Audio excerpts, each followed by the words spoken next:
back to Rating the List, where we review, discuss, and reimagine popular movie lists objectively.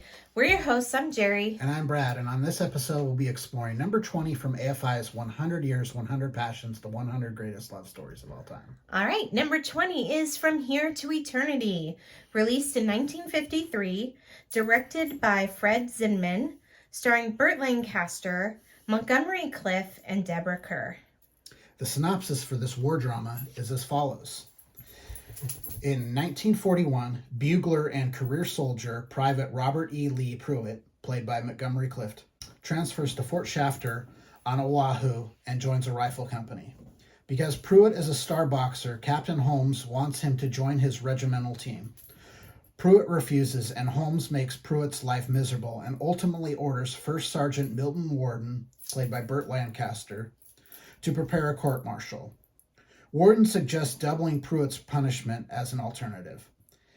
He is hazed by the other NCOs, supported only by his friend, Private Maggio. Pruitt and Maggio join a social club where Pruitt becomes attracted to Lorene, played by Donna Reed. He confides to her he quit boxing because he injured his sparring partner. Maggio has an argument with Stockade Sergeant Judson. Later, at a local bar, Judson provokes Maggio and they nearly come to blows before Worden intervenes. Despite warnings and the risk of court-martial, Worden starts seeing Holmes' wife Karen, played by Deborah Kerr. The Holmes have a loveless marriage fraught with infidelity, exacerbated by a stillbirth and Karen's subsequent infertility. Karen encourages Worden to become an officer, which would allow her to divorce Holmes and marry him. Maggio is sentenced to the stockade after walking off guard and getting drunk. He is subjected to Judson's unqualified wrath. Pruitt discovers Lorene's real name is Alma, and her goal is to make enough money to go back to the mainland. Pruitt tells her his career is in the military, and the two wonder if they have a future together. A member of Holmes' boxing team picks a fight with Pruitt. Holmes is informed, but only observes without intervening. He is about to punish Pruitt until he is told the other soldiers started the fight. He decides to do nothing. The regimental commander observes Holmes' conduct and after an investigation orders his resignation in lieu of a court-martial. Maggio escapes the stockade after a brutal beating from Judson and dies in Pruitt's arms.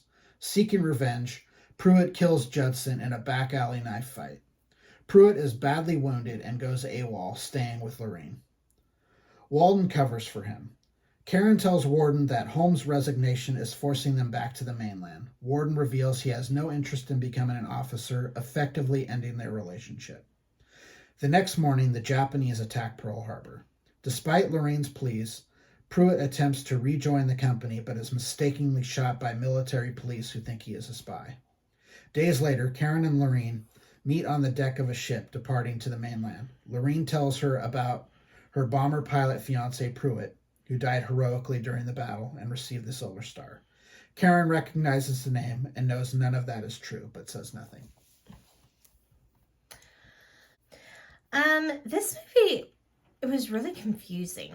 Well, to me, the biggest problem is, there are love stories in this movie. Mm-hmm. But why did you put it on the list? Like, which one is the main love story? Because the way this is, you can clearly tell that this was a book adaptation. Mm-hmm. Because it's got the multiple storylines. Mm-hmm. It's got a lot going on. And to me, the filmmakers did not weave everything together appropriately and make it into a cohesive story. This is almost vignettes in a way. Yeah. Like you've got Pruitt and, Lorene / Alma and their relationship. That's a love story. Yeah. That doesn't get explored with really too much depth. Mm-mm. You've got Worden and Holmes' wife, which again does not get a whole lot of, play in the film. You've got the really, really famous scene that probably everyone has seen with Worden and Kathy on the beach. Oh, yeah. They're in an embrace and they're kissing and the waves crash against them. But it's like in the film itself, it's a really strange scene because, you know, they go out there and they're having this scene that's supposed to be super romantic, and like literally 30 seconds after that scene where they're on, you know, the waves are crashing against them, they're in this stupid fight Yeah. where they're like threatening to like leave each other, and it's like, Yeah, it doesn't match the imagery. It's just really, really strange. it's really strange, and honestly, there's a lot going on in this movie, but it's really boring. Yeah, this is mostly dudes talking, and this is mostly a super male centric movie about, you know, the kind of, you know, masculinity that was presumed to be appropriate in the 50s, but, you know, is subsequently no one really thinks of anything but toxic. You know, this is, you know, we're dudes, we do dude things. We're in the military. We're in the military and we're dudes, and, you know, we can't talk about our feelings and we can't feel things. You need to be in the boxing ring. Yeah, it's just it's so dumb. This movie is not very good. It's not that great. Like, even as far as like World War II, like World War II movies are like a subgenre of all war movies. Like there's a huge, you know, especially like movies made like, you know, 50s, 60s that are looking back, then before anything that was made kind of before Vietnam in the world, like about World War II, is really American jingoistic stuff. Like it's super like, you know, America is great. Yeah. You know, like that kind of stuff. And, you know, there's like, you know, like there's no fault to anything America did and that kind of thing. But like the way that they have, like, he won't become an officer because he's a soldier. It's like, dude, like most soldiers would be like, I get to be an officer? Hell yeah. Well, look at the movie we just watched about that, Officer and a Gentleman. Oh, it takes from this movie. Like this movie is definitely an influence on it. Right, but it's such a better movie. It's such a better movie. But all this stuff with Pruitt, the way that he is harassed and kind of trying to beat down to change him, yeah, is taken directly from this movie. Also, like, what's interesting is the attack on Pearl Harbor happens at the end of this movie. At the very end. At the very end, and they play it for comic. There's a lot of comic things happening as they're struggling to get to, you know, getting everything in order. You know, they're being attacked. They're trying to get everybody to their stations. For military officers who've been trained and supposed to be disciplined, they are so uncoordinated in their efforts, and they're like running like all over the place. And I think it was played for comic relief. I really do, because like even the chef comes out and he's like, what do I make right now for food? Remember? Yeah. Like he comes out and he's like, just a ton of coffee. We'll just drink coffee. A barrel of coffee. Yeah, it was very weird. I was like, what? You know, like it didn't come off the way they were wanting it to. It just did not. The thing that like throws me off the most is you've got 4 really great performers. You know, Montgomery Clift, Donna Reed. All of the acting was really good. All the actors are really. It's still got that stilted kind of method style, stagey stuff. Yeah. And I think the script wasn't all that great, and I think the acting is good, but I don't think any of them elevate it. Mm-mm. I think they just really read what's on the page. Yeah. Sometimes you'll get a script that isn't really, really great, but you get actors that are so good or so right for the role, even on a bad script, that they elevate what's on the page onto the screen. I don't think that happens here. I don't think they certainly don't downgrade it. I think they're just giving you exactly what's on the page, and what's on the page is pretty damn boring. And like, here's Deborah Kerr again, right? And it's like, she looks so different in every role. She looks different in every movie she's in. It's really interesting. I'm like, wait, that's Deborah Kerr? Yeah. Like, I was tripping out. Like, yeah. You know, she's great, though. Yeah. And I think that if I was a teenager in the 50s, I think Montgomery Clift would have done it for me. Not Burt Lancaster, but No, okay. but yeah. Yeah. That So I'm tracks. like, okay. He's gay, so that tracks.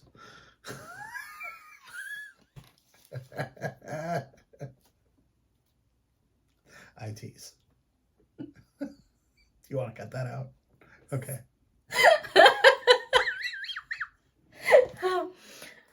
Okay. So yeah. So I think he would have been the guy I was into. Okay. Okay.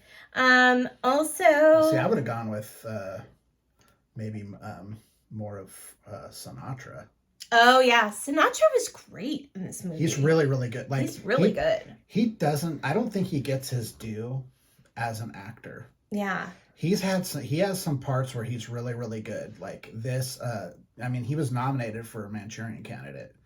And then, I mean, Ocean's 11, the original, not a good movie, but holy shit, is that a fun movie? Yeah. And they're all having a great time, doing their thing. The he has a lot of presence on screen, and he shows some range in this movie. I actually think he gives the best performance in this movie. Yeah, he was really good. Do. He was really good. Him and Ernest Borgnine, I think, give the two best performances. Ernest Borgnine plays Judson, who is the sergeant who, is just super, brutal, and he has a thing out for Maggio from the beginning. Yeah.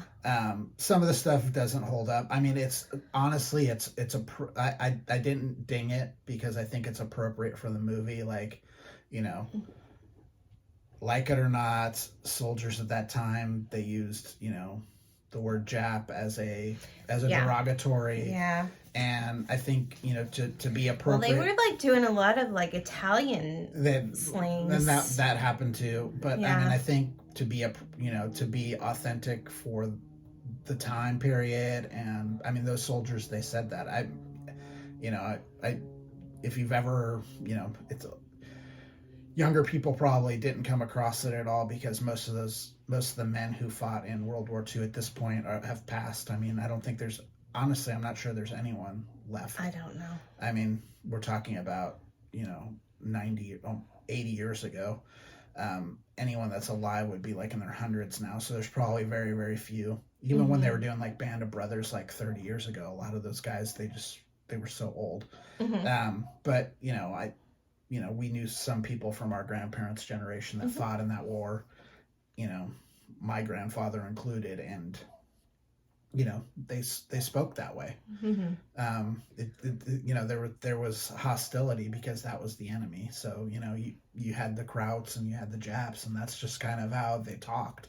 So to have it in this movie was appropriate. It's not something I ding it for, because I think it's appropriate for the story. But if you did it now, would a filmmaker do that? I don't think so. Like, I don't think that's used at all in that movie Pearl Harbor, that Michael Bay movie, which, is same, it's literally the exact same time period. Like literally like on the same island. Well, isn't it called Pearl Harbor? It's called Pearl Harbor. It's directly about that battle. And I don't think that slur is used even a single time in that movie as far as I remember. I've seen it like once or twice. Well, to me it's like 1950, so that's to be expected that they would do that. It's to be expected, and we hadn't gotten to the point yet where society was as accepting of Japanese Americans. I think that there was still a lot of hostility. We're talking like less than 10 years from the war. And there was just a lot of people who didn't see the fact that Japanese Americans were not their enemy. Japanese Americans are Americans. They were not, part of the, the Axis powers in Japan. So, but they didn't make that distinction. I mean, that's why they got, put into camps and stuff like that here. So, I don't ding the movie for that. But this is a very surface level movie on all counts. The love stories, the war stuff, and it's really, like, to me, it's a dude movie. Like, it's billed as not being a dude movie, but this is It's a a profoundly dude movie. Even the and it's women- not the- even a good dude movie. Yeah, the women characters are They're- not fleshed out. No, They're one-dimensional. They're cardboard. They're nothing to remember. Yeah. I think they really gloss over what Lorraine is too. Yeah, they don't really come out, which is weird because they're over there using, Japanese, slang terms, but they can't use the word prostitute Right. or call girl. Yeah, they don't even, they really gloss over it. Like Maggio and Pruitt, they're part of this social club, quote unquote social club, where you meet girls. So it's like, it's clearly obvious what's going on there. I also don't think, this is just kind of a side note, we don't talk about how we had camps here in the United States in World War II. No, we don't. We don't talk about it at all. No. It's not. had them in camps. Yeah. Kind of like we had Italians what the in Germans camp. were doing. We had Italians in camps too, which Yeah. that's even talked about even less. I didn't even know about it until I read that book that you recommended, that about the wife who the wife and the stepmother, how the husband dies and he doesn't leave anything about their kids, and the two women have to figure out how to raise the kids. Oh yeah. That's the first time I'd ever heard about it. Yeah.